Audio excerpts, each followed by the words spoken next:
Still loading.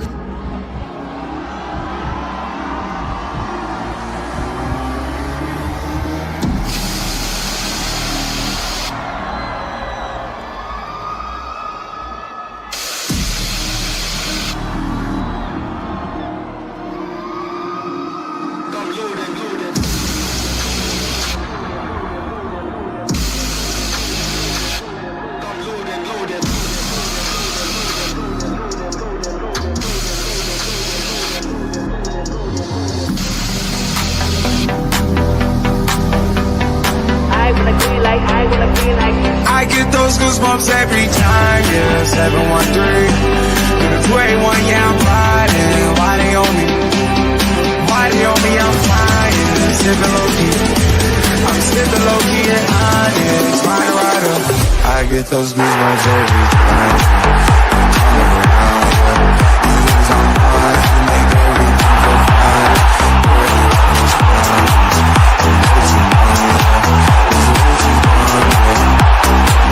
I get those goosebumps every time. I need the high, throw that to the side. I get those goosebumps every time, yeah. When you're not around, throw that to the side. I get those goosebumps every time. Up the mags. Yes, sir.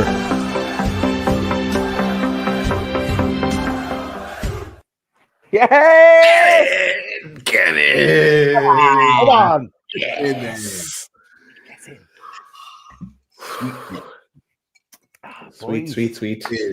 Boys. 2 victories in a row, lads. We're on a roll. Apparently there was a match tonight as well, I think. There was a match. Welcome to Loaded Mag NUFC, the surprise reaction show. Not surprised because we knew we were going to win, but we were surprised that we're on live at 10 a.m. On a school night. PM. Boys, how are we? How are you, Chris? All good, mate. All good after that. Back-to-back fantastic performances. And I know we're going to get into it, but yeah. And more importantly, we're in the semi-finals. We're back in a semi-final. Absolutely brilliant. So yeah, I'm on top of the world, mate. And obviously, great to come on here and share it with you boys and obviously all of our chatters. So thank you very much to everyone for tuning in. If you haven't already, hit that like button. Get it hit now.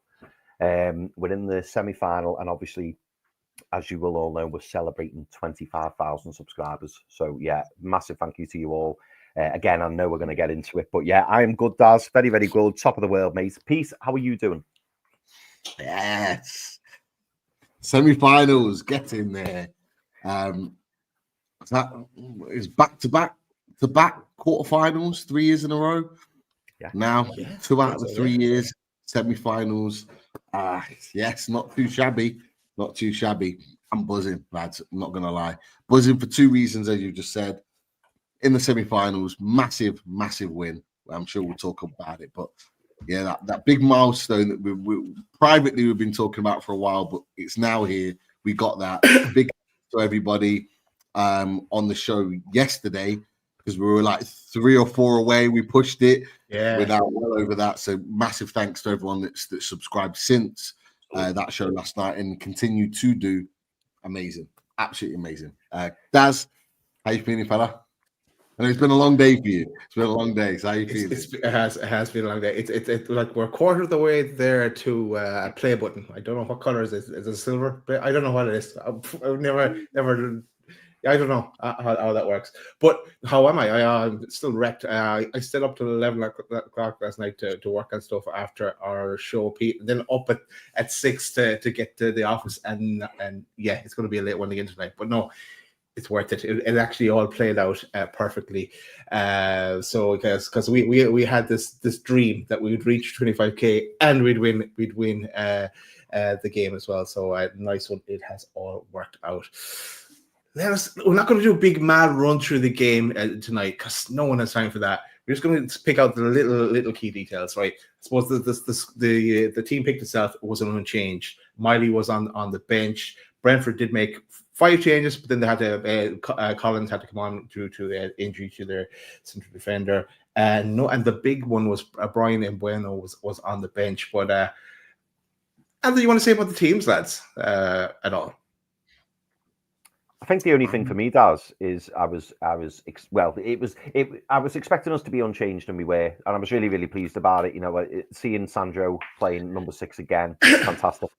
I was really pleased with the lineup when I saw it. Not going to lie, and I'll touch on one of the substitutions which happens in the second half when we get to it. But I actually think that that's played out really well for us. But I'll explain that later. But yeah, really happy with the lineup, and I was hoping Asula would get some minutes, which he did. So yeah, really, really happy. Nice one. We'll move on. Let's move on from the team news because let's get because Brentford.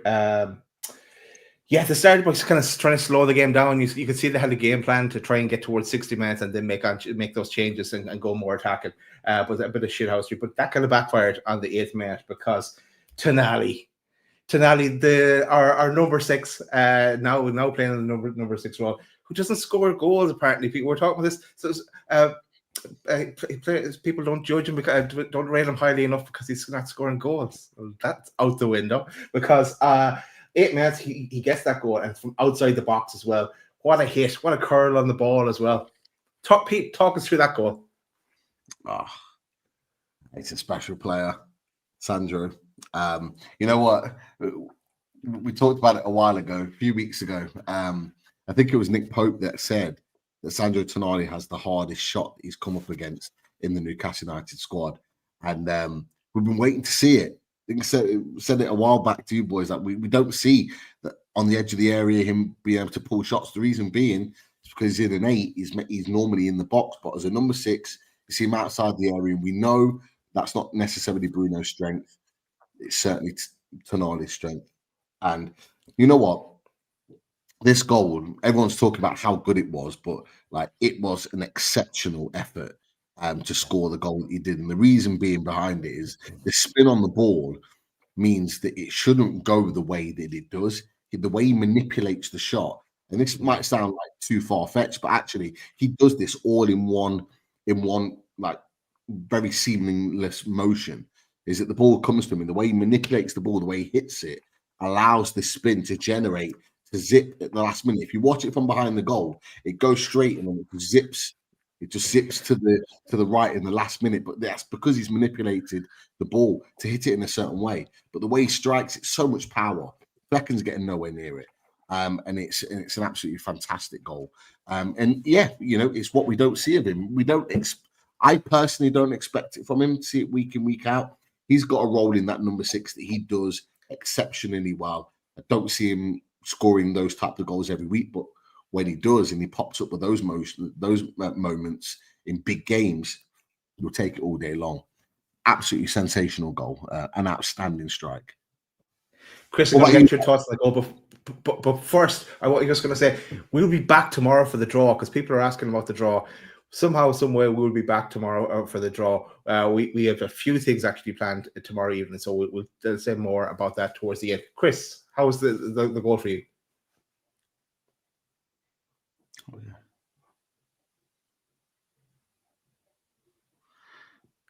Can you hear me? Can you hear me, Pete? I can hear you. Yeah. Okay. It's not me, so it's Chris. Welcome to Loaded. This is what we do. Dan, just while Chris is into that, what did you think about the goal, mate? What did I think of goal? Yeah. Oh, yeah. I just thought it was unbelievable. What a strike! And just the curl on the ball is like, you know the Roberto Carlos free kick that everyone talks about. It had that kind of element to it, the way it just kind of spun last minute. It was just beautiful to watch, but absolutely class. Yeah. How are we now? I think you might slightly be behind. Yeah. Okay.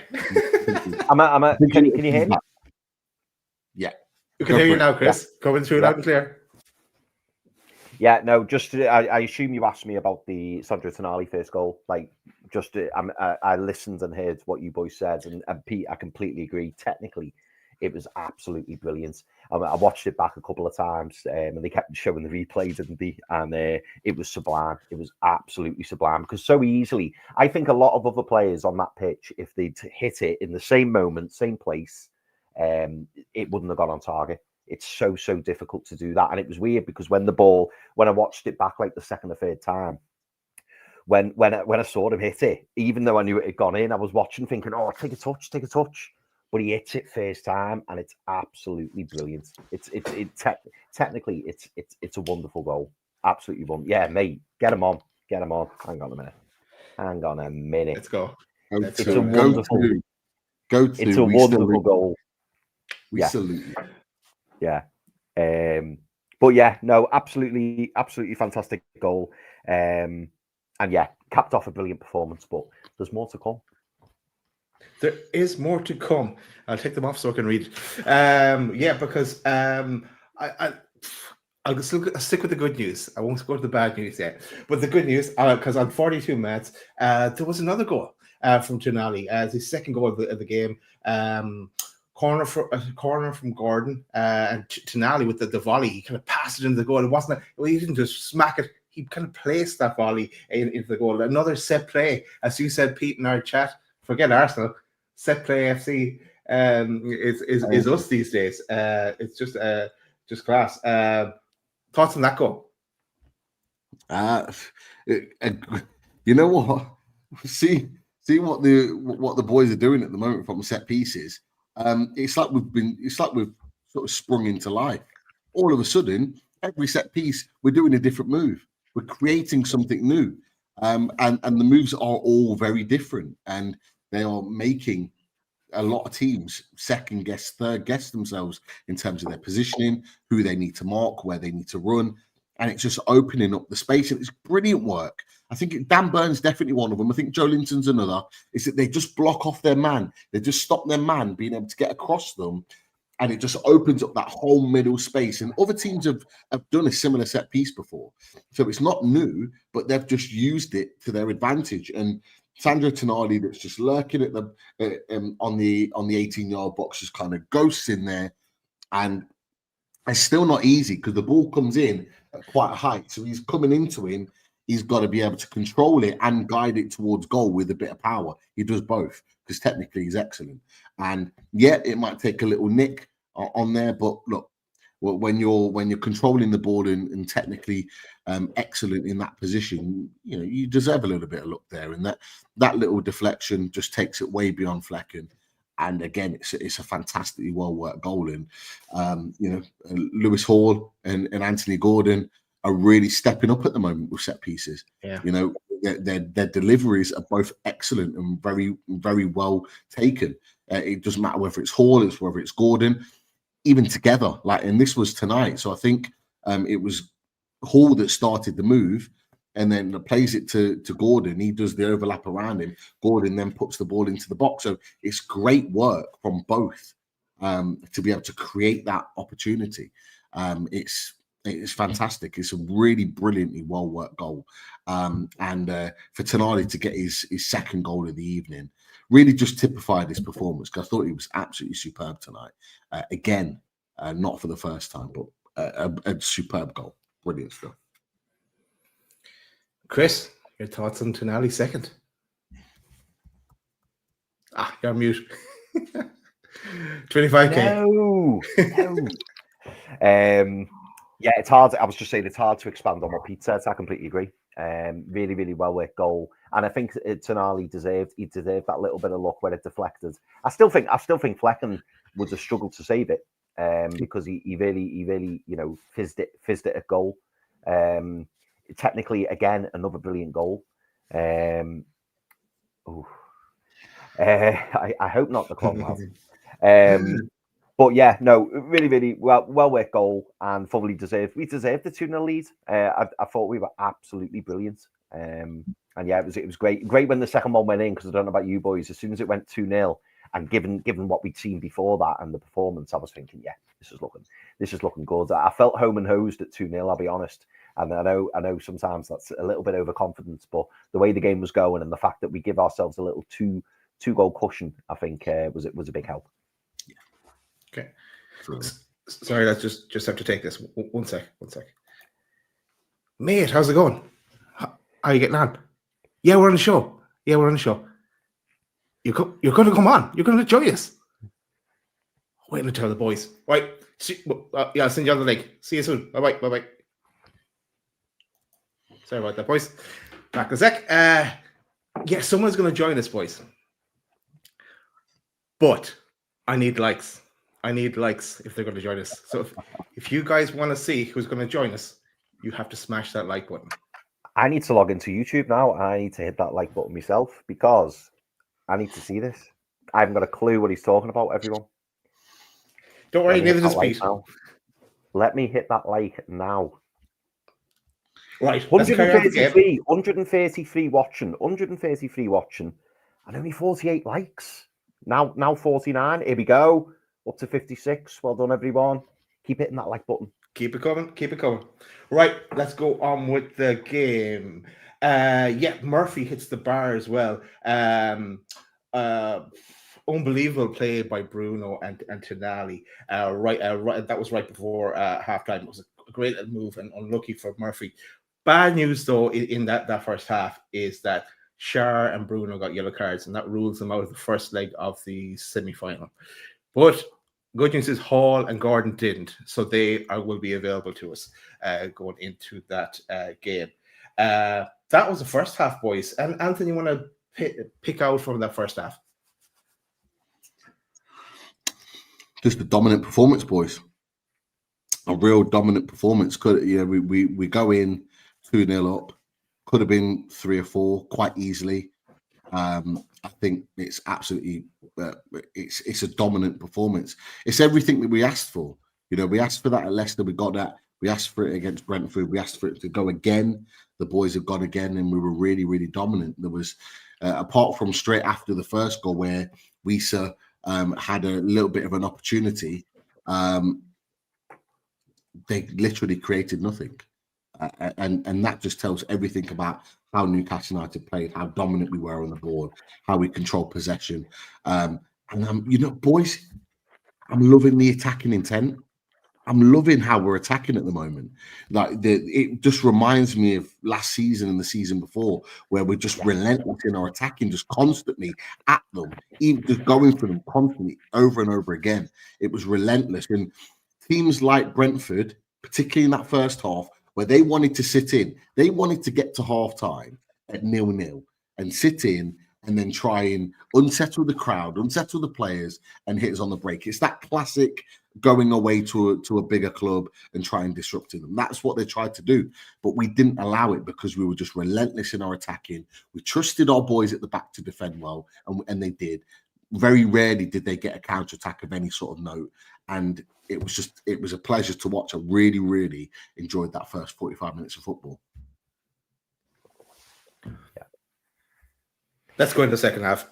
Yeah, Right. So J7 came off. Of course, he took up a nasty bang when Collins trod on him. Really, I suppose it was accidental, but he wasn't too happy. Just to touch on that, it was so funny because he's on the deck, isn't he? The physio comes on. You see the physio. You can see the physio leaning over him as if to go, "You all right? You all right?" And Joelinton's pushing the physio away, fuming. Gets up, and I'm thinking Nathan Collins must be shitting himself here, proper shitting himself, because he's looking for him, and everyone's around him telling him to stop. And Joelinton looks like he's ready to rip his head off.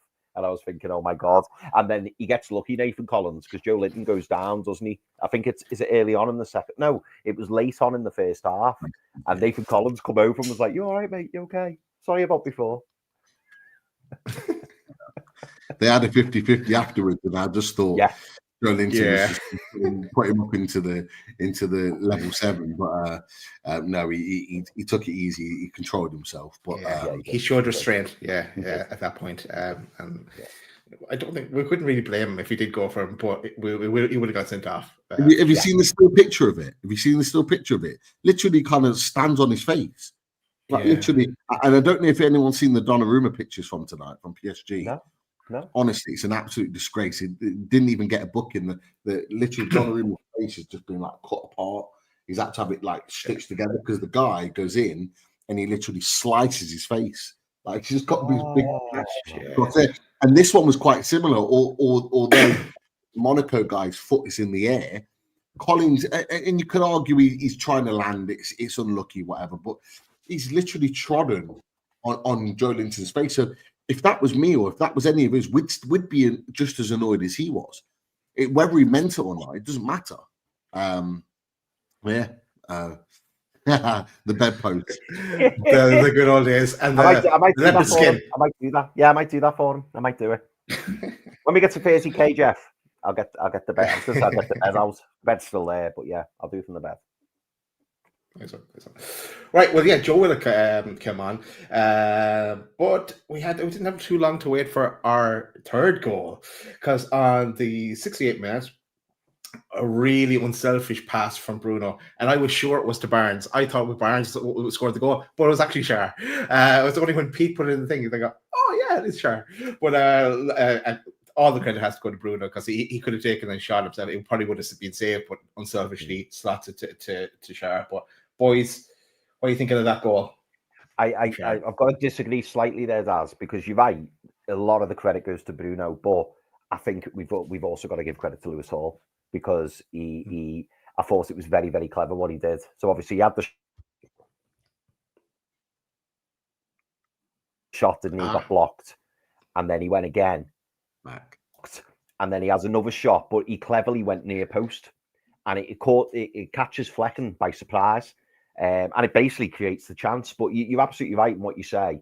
Like Bruno, incredibly unselfish, because Bruno could have just lashed a shot, a goal, and I don't think anyone would have blamed him for it. But it's the fact that he has a little look up and thinks Fabian Schär's in a far better position, then all he's got to do is stroke it home. So it's really, really clever, very, very unselfish. And I think the commentator said that it was a typical captain moment. You know what I mean? The captain's thinking of the team, and it was really, really clever. And obviously Fabian Schär makes a big beeline for Bruno, obviously when he celebrates. But yeah, really good. And then at 3-0, we knew it was done. Then we knew it was done. But yeah, really, really, really well worked goal. Nice one. Pete, your thoughts? Yeah, brilliant stuff. Brilliant stuff all round. We were just like, it was just the constant flurry for that moment for about 5 or 10 minutes in that second half, where we were just clouding him. And I put it into the chat to you and the chat to the other lads. It's like, how are we not 4-0 up right now? Like Murphy had a great chance. Gordon had a great chance. Yeah. There was a half chance from Willock, who I thought did really well in driving forward tonight and really driving into the box. He was desperate for a goal himself. The attacking intent and the chances on goal, just going wide. They're trying to find the perfect goal into the corner. We're just waiting for that goal, because the third goal was all. To be fair, I thought at 2-0 the game was done. I didn't think they were going to get back into it. I couldn't see Brentford scoring 2 goals, but you just knew the third goal was the killer. That's what killed the game. And it's great play. Like you say, it was really well worked goal. Lewis Hall finding it. He's got the confidence at that sort of range out just inside the box to want to work the goalkeeper. His shots and his technique's good enough. Yeah, good parry from the goalkeeper, but Bruno being alive, I wasn't sure if he was going to be onside. You could see he was blatantly onside from the replay. And then just a nice little pass back to Schär, who taps it home. I wasn't sure if the defender was going to get back, because it was very nonchalant in terms of the way which he puts it in. I thought he was a bit too casual, but it just gets over the line. And you know what? It's a goal worthy of ending a contest there and then. And at that point, I'm already thinking we're in the hat for the semi-finals, and we just need to be absolutely defensively strong to see this game out. But yeah, great goal overall. And you know what? It's our just desserts. We deserve that for the relentlessness, attacking play. I talked about that in the first half. We were probably even better in the second half for attacking intent. And we didn't get the goals to kind of prove it, but I'm absolutely buzzing to see that this is how we're playing at the moment, because we are playing some fantastic stuff. There's no doubt about it. We could have scored. Oh, sorry, Zaz, go on, mate. No, I was just saying, we just need to carry it into the game against Ipswich now on Saturday. Carry that momentum forward, and then we can talk about the games after that on top of that. But that's has to be. Sorry, Chris, go ahead now. No, mate. I was just going to say, if we'd have scored 6 or 7 tonight, it wouldn't have been undeserved. Like we could have scored a truck full of goals tonight. And just to add into what I mentioned earlier about Willock, because Pete touched on Willock, and it's just reminded me. I actually thought, obviously, I didn't want Joelinton to go off injured, so to speak, but I actually thought it worked really well bringing Willock onto the pitch, because let's be honest, we know Joelinton's going to be missing at the weekend against Ipswich, and you would think that the natural successor to that left centre mid position will be Joe Willock. So the fact that he got a full 45 minutes under his belt in this team that is full of confidence, performing really, really well, I just thought it actually transitioned quite well. It worked out well, and it had Joelinton not had that injury, maybe Willock would have only got 10, 15 minutes, and maybe the game would have petered out. I thought it was really good that he come on at half time and the momentum carries on. So Joe Willock, I'm sure, will now feel very much a part of this team. And then when we go into Ipswich at the weekend, he's going to be raring to go, because he's been involved in it, and a lot of really good play in the second half involved Joe Willock. So I think it worked out really, really well. Nice. Yeah, no, you're right. He'll feel involved in it then, and it can hopefully just carry it forward. Again, more questions about the draw. The draw is on tomorrow at 10:30. We will be live when that draw is on as well. That is our plan. Just to finish off the game, boys, Barnes did hit the post as well in 81 minutes. There was an Asula chance as well. He got his chance. He just kind of fell over a bit, but it'll come. Of course, Brentford did get one. It did come from an Asula misplaced pass to kind of get the ball away, but so we didn't have the clean sheet, but just absolutely class. It was great to see Gordon back to his best, buzzing around and chasing down everything, pressing, winning the ball back when it didn't look like he'd get near it. And Tonali was absolutely unbelievable. Unbelievable. Yeah, he's brilliant. He's brilliant.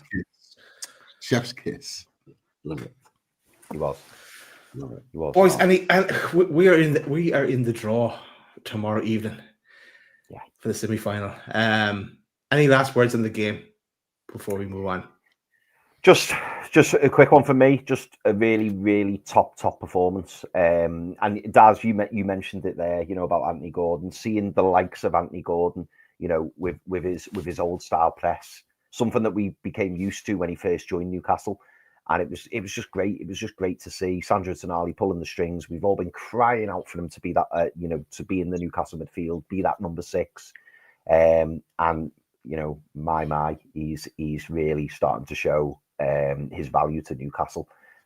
Brilliant performance. There was lots of brilliant performances tonight, and boys, we say this every single game, every single week. Like, Lewis Hall is just unbelievable. I absolutely adore Lewis Hall. I just think he's excellent.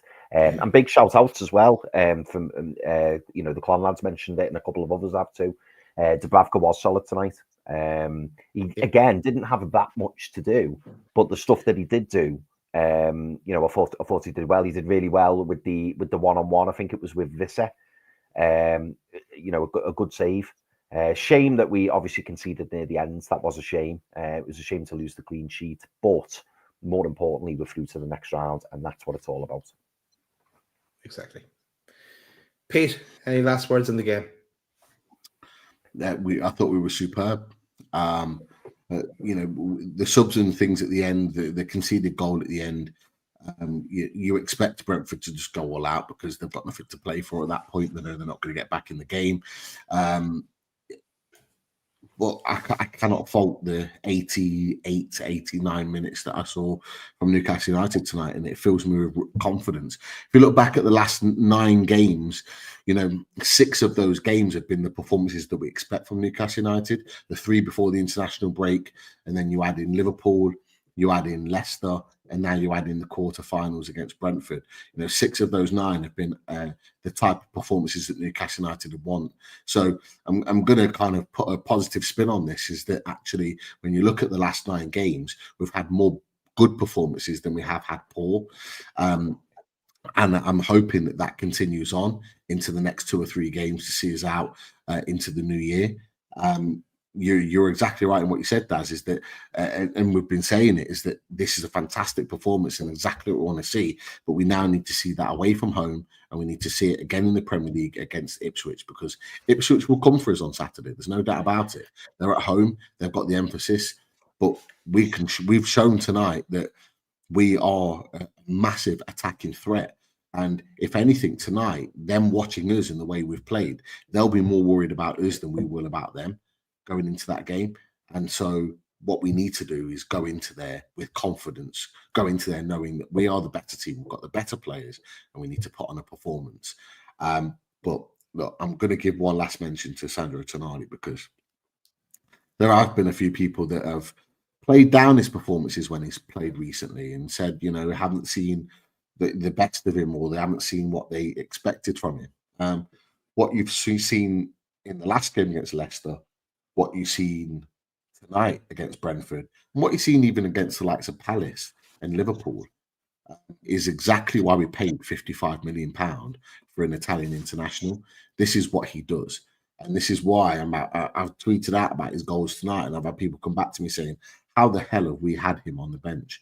This is why you play your £55 million Italian international, is because when you get him up to speed, when you allow him to play full 90 minutes, this is what you get from him. There's no surprise that he was playing 90 plus minutes for Italy, because they already know what they've got.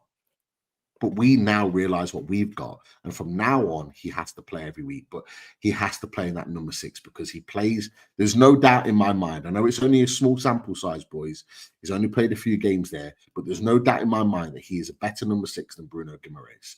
And actually, you can argue that Bruno Guimaraes has played better recently in that number 8 position than he has in that number 6. So what we've got now is a Bruno and a Sandro that can play in the same team, that was talked about that they can't play in the same team. They clearly can. We've found a system that works. And actually, I think you're quite right. I think, Daz, I'm not sure if you mentioned it, or Chris, I'm not sure you mentioned it, but actually that third position, whether it's Joelinton or Willock, actually probably doesn't matter, because what you've got there is two absolute technicians on the ball that understand each other's game and know how to play and can create magic between themselves. And then the third player is the third that adds the link. I'm just, honestly, it doesn't surprise me, but I'm so happy that people are now seeing the quality of player that we signed, because I was absolutely buzzing when we signed him. He obviously had his issues, which we missed him for 10 months. But people were very quick to, and not us, by the way, not us on our channel or within our circles, but there's people outside of our circles that were very quick to push on him because he wasn't putting star-studded performances in. Well, he can't if he's coming on for 10 or 15, 20 minutes in a game. Give him a start, give him regular football, play him week in, week out for a 6, 7, 8, 10, 12 game period, and you're going to see why we signed Sandro Tonali. And tonight proved just again why we signed Sandro Tonali. He's a superb technician and a superb footballer, and he is very slowly becoming one of my unsellables alongside Alexander Isak. That's the way I'm seeing him right now. Yes. Nice one. Love it. Love to hear that. Yeah, you're right. We can't be selling Sandro now. Chris, how are we like on the likes? Oh, let me have a little look. 94, Daz.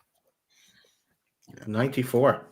What was the target again? Because we have got over 200 in the chat, and some of these that are just joining might have missed. So just give her a little recap, if you will. Well, you know what? I'm not going to go there because I see him in the green room. He's here. It's time. Remember to watch to the end. Tonight, we are going to witness the most anticipated match in the history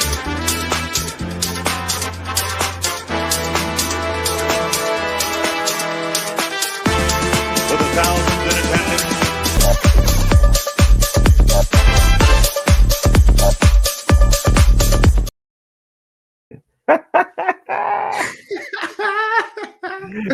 Did you like him, Pete? Pete's pitching on the end. I can't believe it. That's brilliant. I Pete's can't not impressed. believe it. Pete is not impressed. He's back, Pete. Hey, back. Foxy's just joined and is like, so what's going on? Foxy, you and me both. You and me. Project both. Zebra. Project Zebra. I Foxy. can't believe it. Old school. Back from the very early days of Loaded. Boys, so yeah. done. I thought the blissful end was long gone. Chris Banks there. I don't believe you had me up line and single. You had me there tonight, Daz. I'm not gonna lie.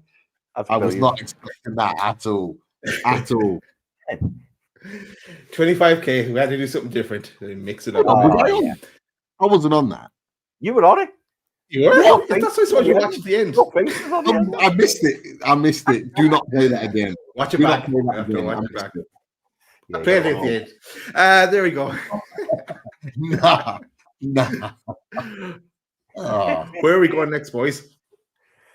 Well, of course, there's other games tonight. A few questions, but let's go to the questions. Games. Okay, the other games were Arsenal won, I believe. I didn't check the final result, but they were winning 3-2. Yeah. And Liverpool won as well, I think. And Red Cartel won 2-0. Yeah, that's all we need. Yeah. The Red Cartel won. Yeah. So we have a clean sweep with Man United tomorrow, or will Spurs? All the same, really. All the same. Okay. I don't believe. Let's go to those questions, Chris. Pete is believe it. Rattled. We need to.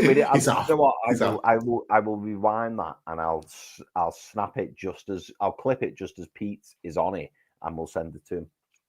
That could be a new picture for the WhatsApp. No. Okay, No.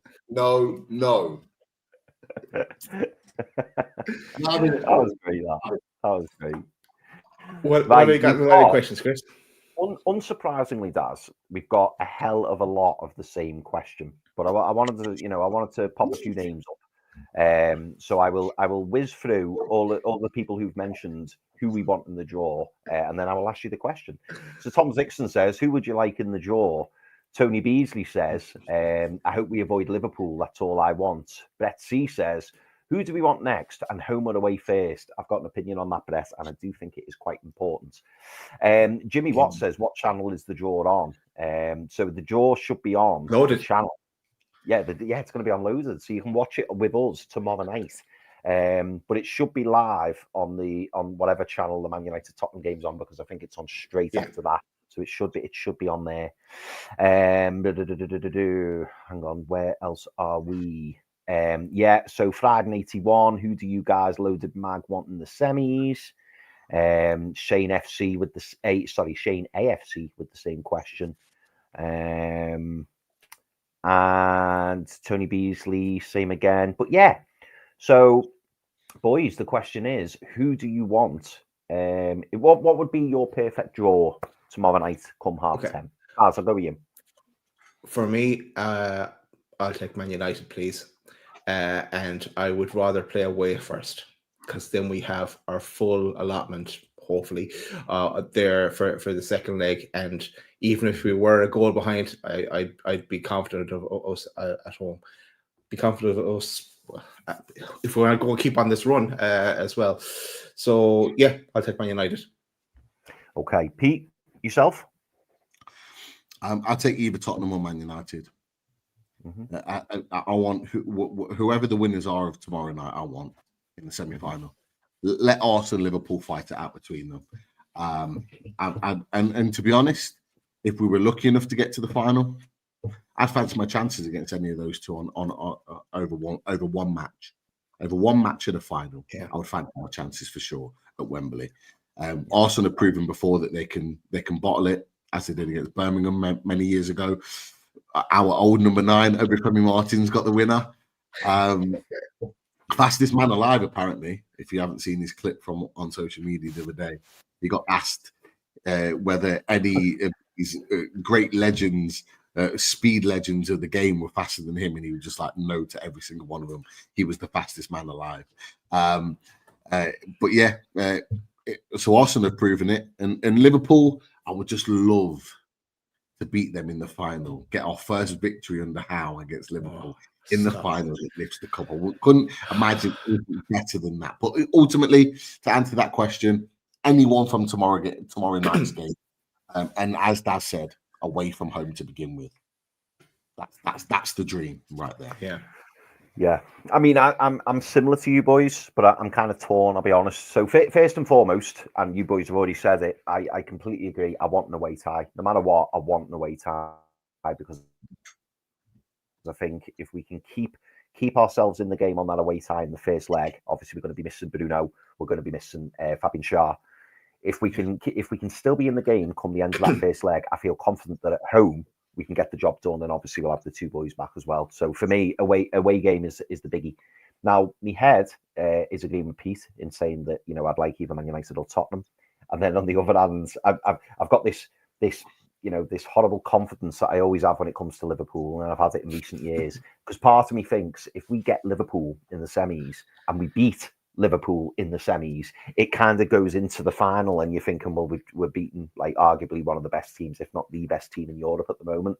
So we've got nothing to fear in the final, because whether it's Arsenal, whether it's Man United, whether it's Tottenham, doesn't really matter, because they're not as good as Liverpool. And I suppose as well, boys, you could argue that, you know, Liverpool, out of the three, Liverpool would probably play the weakest side as well, I would think. But either way, you know, I think the head is saying Man United or Tottenham, because that I believe that would be the easier fixture. But equally, I'm not. It's weird. I'm not too worried about the other two either, because I just think it can play into our hands. So yeah. But an away tie, that would be the aim for me. Thank you, mate. Cheers, back on the neck crew.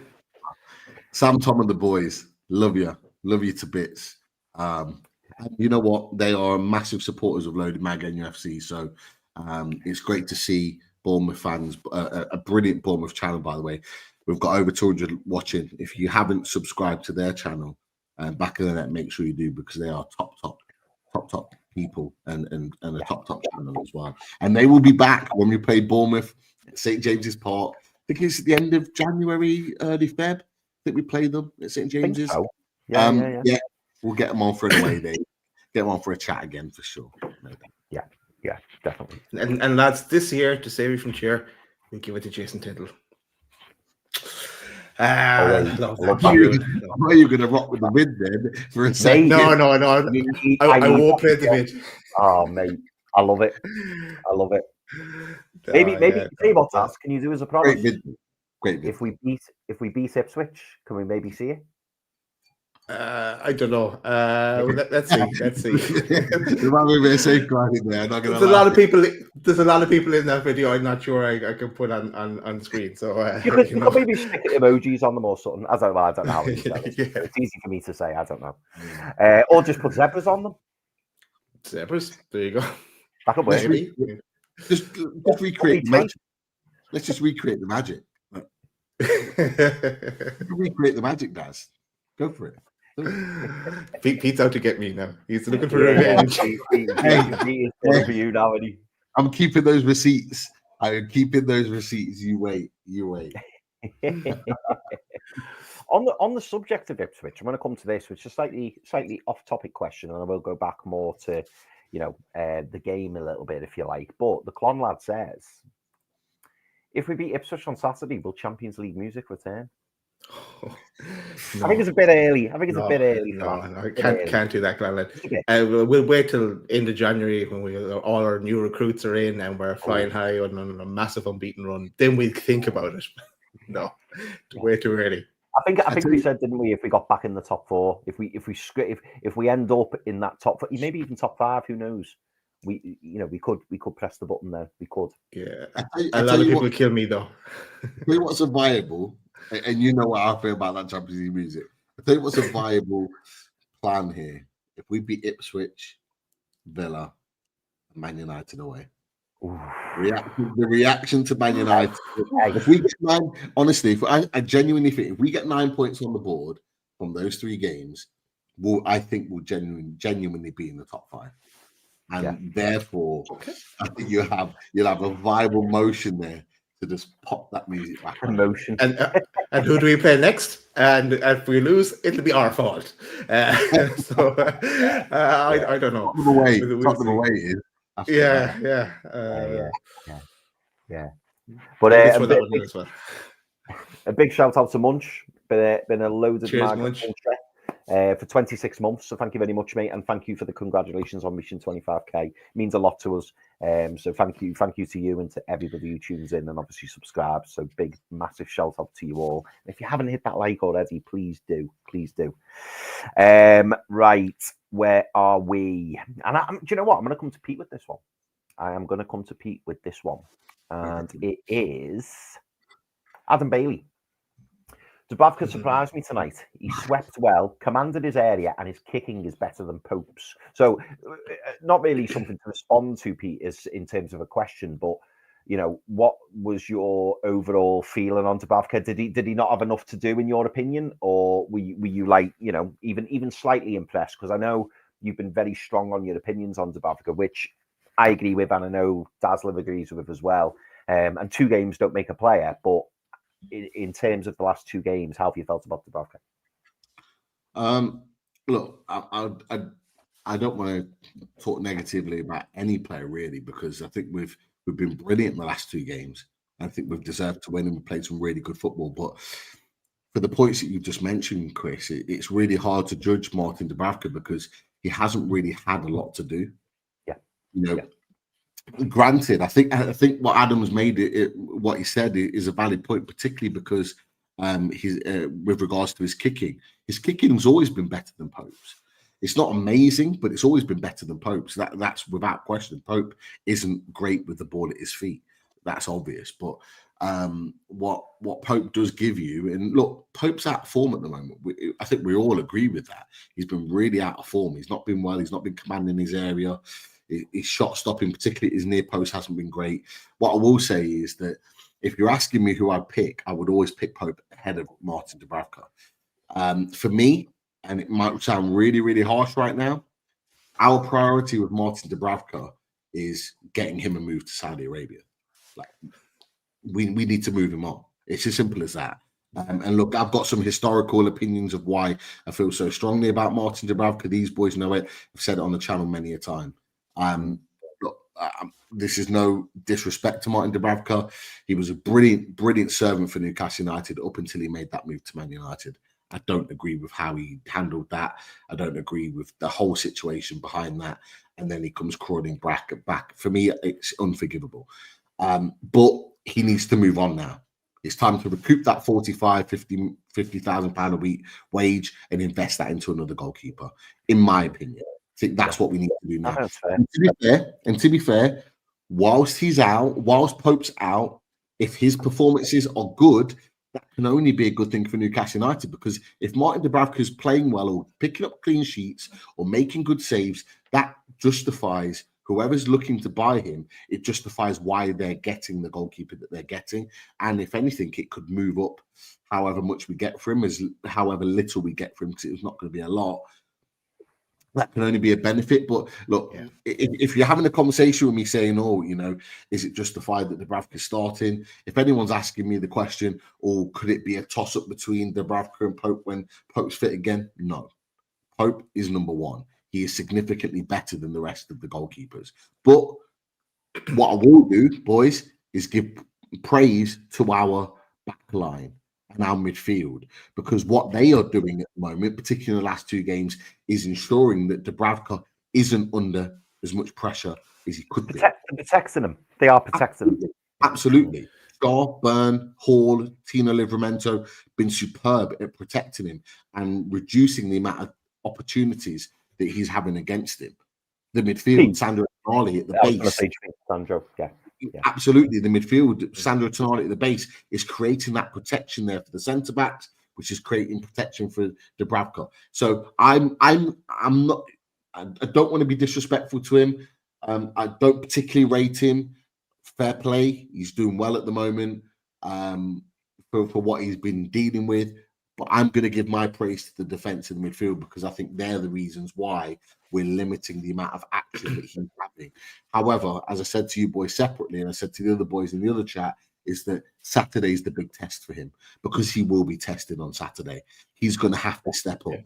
Ipswich are a team that come for the throat at their home ground, and they're proving it in the games that they've played this season. He is going to be under a lot more pressure this weekend than he has been in previous games. And you know what? If he comes out and has a masterclass, I'll big him up for it. Fair play. But that's going to be his biggest test on Saturday, not these last two games. Yeah. For me, on Dubravka, I'd agree with a lot of what Peter said. Look, Pope is number one. Some question marks over him recently, though, as well. Ultimately, I think we need a new number one that won't come until the summer, if it does come in the summer. No, and I know what Pete's saying about it. Look, it pissed me off as well with Dubravka going to Man United that time. Anyone Man United, but look, he has been a good apart from that, he has been a good enough servant to us. Like he's when he does go, like he's done a job for us when we needed him, and when Pope has been out, and he was our number one for so long as well. So fair play to him. Yeah, get us through these next couple of games while Popey is out, and then let's see where we are then. And but yeah, a big test to come. I wonder. I know we'll find out in away days tomorrow, but I wonder is the Lap playing for Ipswich? No, suspended. No. Nice. Ooh. I wasn't sure if it was true or not, so that's good. Good. Really good news. Away days tomorrow, actually, 9:15. I need to change the time actually in the system for that, but 9:15 is away days, and then we'll either do straight into the draw, or we'll have a separate show for the draw. We need to decide that yet, but the draws are 10:30, so just so people are aware that we'll probably end up doing a new show, I think, but we get you to come along to that as well. Yeah, absolutely. Couple of things on Sandro. Andy Ford says, did everyone see Tonali in tears at the end? No one can tell me he doesn't feel the love. I'll be honest, I didn't see that, but really nice to hear. Really nice to hear if that's the case. And maybe a lot of it, Andy, is probably frustration at the fact that he's not been able to kind of showcase his talents, and now that maybe it brought back memories of his debut against Aston Villa, where he had such a commanding game, not this season but last season. So maybe a lot of it is frustration, but it's great that he was getting a lot of love. I heard the Sandro song being sung numerous times throughout the game, and rightly so. And Daz, Kennesis says, who knew Tonali would in the 6 World Cup? I mean, I think it was you, Daz. You were the one flying the flag for it more than anybody. No, we're all saying it, but it was something that, like, from, as I said, a couple of years ago, that's where I thought he would play it. Yeah. But no, we've been saying it for a while. Then Eddie, this just proves that he watches the show. Yeah, exactly. He knows the boys have said it, and but yeah, no, it's absolutely brilliant, and long may he continue in that number 6 role, because he's been absolutely brilliant. I also wanted to give a little shout out here to Andy Ford, because that's brilliant news, just in time for Christmas as well. So congratulations, Andy. He said, I was absolutely thrilled to be let one in at the end. He had 3-1 Tonali first goal. So £580 is winging its way to him. Get in. Merry Christmas, loaded, massive. So congratulations, Andy. It's brilliant, mate. Love a little last minute winner. Love it. Yeah. Even though we conceded a goal, but you're the winner on that one. Andy Ford is always the winner. It's good. Ralph's cursing Andy. Yeah, it wasn't as happy as Andy when that ball went in. I'm not going to lie. But, no. He got him a big win, and he's a big follower of the channel, always in the chat. So we'll give that one, Andy. That was his biggest celebration of the night when that goal went in. Yeah, I'd say. Yeah. He must have been the only Newcastle fan screaming that, or one of the only few Newcastle fans screaming that. Class. So no, congratulations, mate. So 2 questions that relate, well, kind of the same. So the Quan lad says, are we still on the Mbermo train? And Hugh O'Neill says, question for Pete, after watching Brentford twice now, would you still go all out to sign Brian Mbermo? If we had the money, yes. Tonight has no bearing on that. He's come off the bench, and they were already beaten by the time he's come off the bench. So I wasn't expecting Brian Mbeumo to come on and produce magical performance that was going to change around their fortunes at all. You could probably more so go back to the game at their place, where he started the game and his influence on the game and how he dominated a fantastic Lewis Hall, by the way. He dominated him for long parts of the game. Brian Mbeumo, absolutely, he ticks so many boxes for Newcastle United. It just makes sense. It's whether we've got the money to put down to buy a player of that level of quality, because buying from a team in England is a lot more expensive than it is buying in Europe. Do I think it's going to happen? I don't think so. I genuinely don't think so. Not when you've got the likes of even now Man City being linked with him, Liverpool have been linked with him God knows how long. So have Spurs. All teams that generate more money, have more money to spend, are likely to offer him more wages. I just think it's going to be really difficult to get a player like that out of Brentford, because they're not willing sellers, for obvious reasons. So, do I love him? Do I think he's still a quality player? Absolutely, nothing's changed. Do I think he comes to Newcastle United? Honestly, I don't think he does. Daz, slightly different question for you. Do you? And I'm going to name 3 players now. Of these 3 players, which one do you think will be most likely to join Newcastle if you had to pick one? And that would be Mbeumo, Semenyo, or Kudus?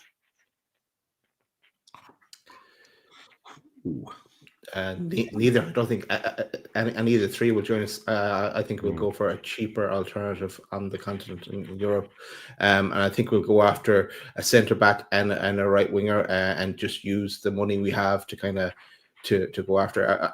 I'd take all 3 that you've given there. Who would you want? Who do I want?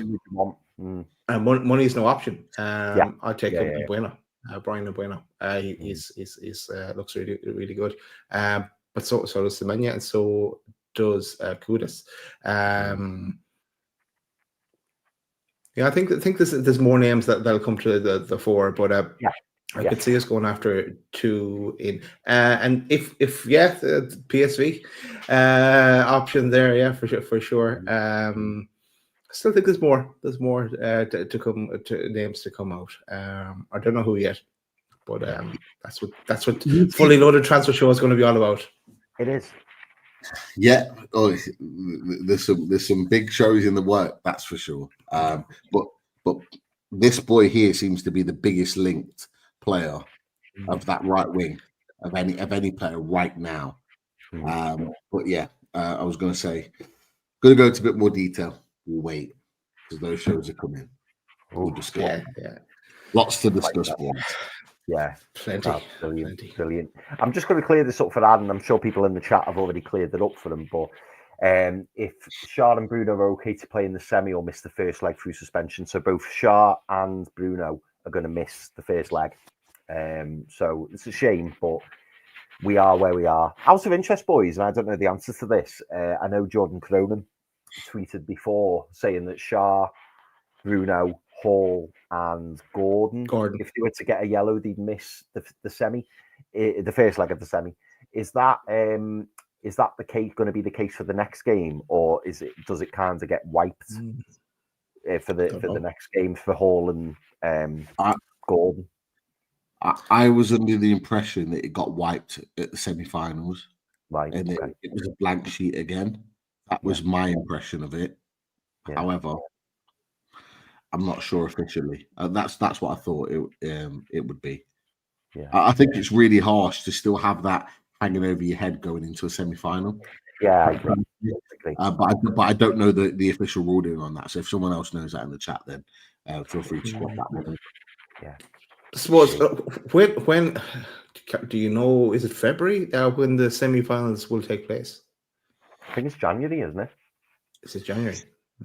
It's later. It will be later on in January than it was. I think it might actually be quite a quicker turnaround because the Champions League falls into January now. And so with Arsenal, with Liverpool both making the semi-final, and with the Champions League being midweek, I think it pushes it out slightly. So I think, if I'm right in thinking, it's towards the end of January, the semi-finals, because I think the Champions League is the beginning to mid to January. There's still a few matches. I could be wrong, but that's how I think it is. So I think it gets pushed further out towards the end of January. So I think and I think February. I think normally it's the end of February, the Carabao Cup final. So I think there will still be 3-4 weeks or so between the semi-final and the final. Don't know the official dates, but I think it's changed because of the Champions League. Well, I can confirm, Pete, the final is definitely on the 16th of March. And the reason I know it's on the 16th of March is because I've booked my hotel. So I know that the final is on the 16th, Sunday, the 16th of March. So that's the first before Paddy's weekend. That's the first time that the final's been in March, or Really? one of the first. Oh yeah, because it was February, wasn't it? Yeah. It's always the last weekend in February. So that's one of the first times that the final's been in March, which tells me that actually the semi-finals may well have been pushed into Feb for that reason. Well, I've just had a little look on NUFC.com, and this is by no means a cert because it says to be confirmed, but they look to be penciled in between the 4th of January and the 12th of January for 4th of January and 12th of January for the first leg, and the 1st of February and the 15th of February for the second leg.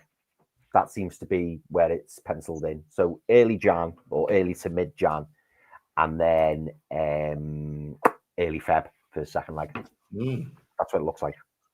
Okay. Whether that sticks, I don't know. Something to look forward to. Yeah, no, exactly. And the news on the stadium and January transfer window, along with everything else. Lots to look forward to. Cool. Lots to look big forward break in between. That's a big break in between the games. to. It is. So the week beginning the 6th of January, and then the week beginning the 3rd of February. That's like a month between both games. Yeah. But it's hard to play in between the first leg and second leg. Yeah, definitely. Yeah, they'll be eligible to play, hopefully, for that second leg. That'll be a big boost. I know we briefly touched on this, but just in case you boys want to go over it again, Spunky Monkey says, anyone else so pleased that we are now concentrating on set pieces and how big of a difference it is? Daz, I'll go to you on this one. Have you noticed a notable change in the set pieces recently? Yeah, because we're scoring from them. It's all culminating from that one where Hall to Tonali to Gordon with the crossing and Murphy burying it there at the game against Leicester. From then on, we've looked class at any time we get a set piece now, and you're going, oh, what's going to happen here? Are they going to try to pull something out of the bag? So it's kind of interesting. Something that everyone has been talking about. I know we've been talking about it as well. Long may that continue as well. Things are just starting to click, guys, and I still has to get over the game against Ipswich and continue on from there. But Eddie's well safe till the summer at least. No. Yeah. Well, these two back-to-back wins have been huge, haven't they? Absolutely huge. And it's not just the results, is it, boys? It's the performance. We're getting the performance as well. So long may it continue, and fingers crossed now for the weekend against Ipswich. But Pete, touching on the set pieces, and I think it was you that touched on it originally, but how impressed have you been recently with the set pieces? Been brilliant. What it does is adds another string to our bow, and it just allows us to affect games in a different way. So when there's been an emphasis on in play, getting goals in play, it was great to see us score the first goal from an in play move. Tino down the right worked it really well, cut it back, falls to Tonali, but then to score the other two from a set piece, it just shows that we're finding different ways to score goals, which we were really good at last season. We were brilliant at doing it last season. We scored so many goals off the back of doing that. So it just allows us to be really, really effective in lots of different ways. And look, in a season where it's very much all over the place, and 1 week to the next, you don't know whether you're going to win or lose. You don't know how or where you're going to be in the table. You need to find different ways to win matches. And if you can find a goal from a set piece, that can win you a game, then you take it all day long. What we want to find is a really good balance. We can be really effective in game and create opportunities and score goals that way. We can make sure that we try and win penalties and other set pieces that way. But scoring from corners and free kicks, it just allows us to score an opportunity to score so many goals. It just asks the question, why have we not been doing this earlier? Why has this not been something that we've been working on before the other week? Why has it not been a focus of our game? It was when we finished fourth. It hasn't been for a long time because it's been obvious to us as fans that we've not been working on it because it's been the same routine over and over again. But I'm just glad that we're seeing another way of scoring goals, and those ways tonight effectively won us the game. So we cannot moan whatsoever. And look, I'd be quite happy to be set play FC on Saturday if it gets us the 3 points at Ipswich, because I think if we do that, none of us are going to be moaning. Yeah. Hang on. Sorry, Chris, a sec. I see here talk of tattoos here again from Ashley. Now, I was listening to Away Days in the car, and it was Tom Dixon that volunteered for a tattoo. And that's right, Tom, as you're listening. And Tom, this is revenge feed. It's not happening. But Tom is going to get if we win the league, Tom is getting a loaded mag tattoo. So are you. So are you. Well, you volunteered as well, Peter. But anyway, enough of that. Don't worry, we'll have Zebra at the end of the show. I think I missed it earlier. Let's move on. Yeah. Now we're going to Jack. I'm going to have to send you an apology here, mate, unless the boys can help me out. Question for the lads: a while back, I put a comment on the Top Table stream. Now I do remember you putting the comment on the Top Table stream because I seem to remember us saying, "Oh, ask us again." It was a really good question, and he wrote, "It was stupidly long. Any chance one of you's read it?" Now I remember the comments, unless you're talking about a comment on the actual comment section within the show, but I seem to remember you putting it in the chat, and we did. I'm sure we read it, didn't we, lads? And said, "Oh, post it again. It was a really good question." But I can't. I'll be honest, Jack. I cannot remember, and it might be. I memorize every comment that comes in to all our shows, so it's there somewhere. Don't worry, Jack. But if you want to ask it again, mate, please feel free, and we will come to it whenever we can. I think that'd be best. I remember there being a comment, but not what it actually was. Tonali, very good at football. We told you Sandro Tonali was good at football, Jonathan, and we told you we're going to regain the trophy. 1 out of 2's come true. The other one's going to come true in April. You heard it here first. Never forget. As long as Johnny's brother is not there and Johnny's not in goal. There's a bit of a caveat there. We've made the call. We made the call. And we've got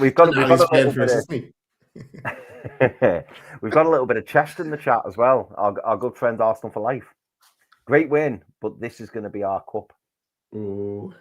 I'm not so sure, Arsenal for life. I am not so sure, mate. I'm really not. Let's see.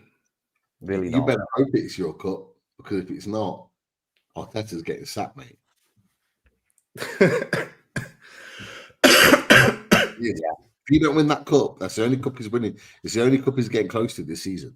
So if you don't win it, pressure's on him. Pressure is on him. Yeah, we're moving the game forward. We're with Johnny's in Wembley. We'll play that rematch. How about that? But that's it for the comments, boys. We can find a place in Wembley. We can find a place near Wembley on the day. We can make that work. 100%. He's trying to duck it now. He knows what's coming. He's trying to duck it now. He's in Wembley. Right, boys, we're going to call it a night, I think. What we do want to remind people or tell people that Away Days tomorrow. It'd be at 9:15. Mhm. Need to change the time slot in the system, but 9:15, and we will have a live show on the draw as well. It won't be that long, but we'll have a quick one on the draw. Won't be long actually either, but we'll get our thoughts on the draw and join us in the chat and get your thoughts as well, and we'll answer a few questions. But that is it. Thanks to everyone for joining us. Thanks for everyone for the 3 years or so we've been on the go. For anyone that has subscribed to us along the way, liked, commented, interacted, and just tweeted or whatever in relation in our direction, and more to come, much more to come from Loaded Mag NUFC, especially in January. But that's it. Anything else, boys, you want to say? We're in the semi-finals, lads and lasses. Come on, get in there. Come on, get in there. Now, remember, Pete, watch to the very end. No, okay. Come on. Good night, everyone. Tonight, we are going to witness the most anticipated match in the history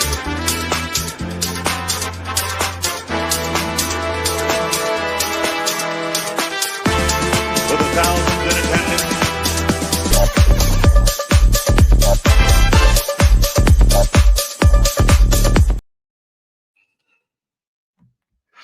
Fuck off, man. Can't believe it.